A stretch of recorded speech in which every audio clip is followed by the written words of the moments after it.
Hello children of Cyril Jackson. Today I'm going to be reading Hugless, Douglas and the Big Sleep. Douglas was packing all of his things for Rabbit's sleepover. He had a lot of stuff, but there was plenty of room at Rabbit's. He packed his honeybee pyjamas, a toothbrush and a storybook. He was very excited.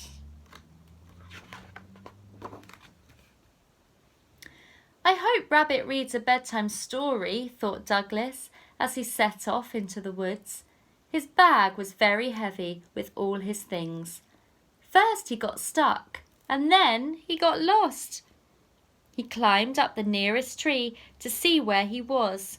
Only the tree he chose was quite thin and very, very bendy. Snap! Ouch! Douglas crashed to the ground and nearly squashed Little Sheep. Hello, said Douglas. I'm going to Rabbit's for a sleepover, but I'm lost. I know the way, Little Sheep squeaked. Douglas smiled. Why don't you come along too? There's plenty of room at Rabbit's.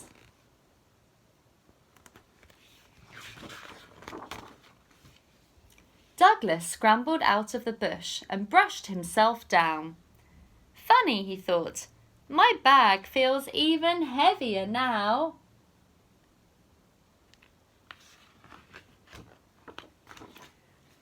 At last they arrived at Rabbit's house. Toot-too! You won't fit, Owl hooted. I only brought one little friend, said Douglas, and there's plenty of room at Rabbit's. What about us? Cried the sheep.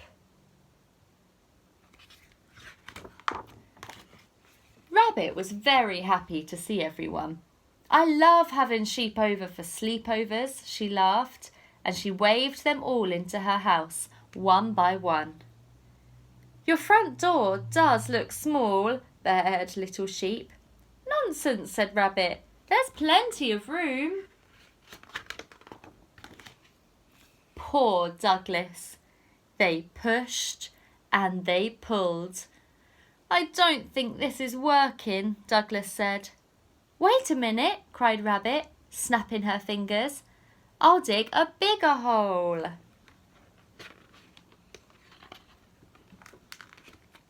There now, puffed Rabbit. Isn't that cosy? Douglas wasn't so sure. When are you going to read us a bedtime story, Rabbit? Asked Little Sheep. As soon as I get in, Rabbit replied. Budge up. Everyone shuffled and nudged and squeezed about. There's no more room at Rabbit's, cried Douglas. Little Sheep brushed his tickly fleece against Douglas's big round nose. Achoo!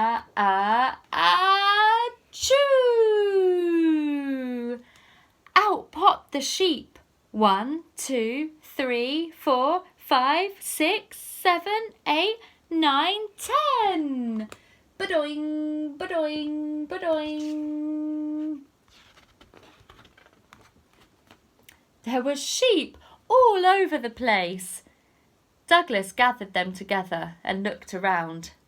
There's plenty of room out here, he said. So Douglas and the sheep settled down and listened to Rabbit read a story. Once upon a time, Rabbit began, there was a big, big sleepover, and one by one they closed their eyes and fell asleep. The end. Thank you for listening, everybody. Bye-bye.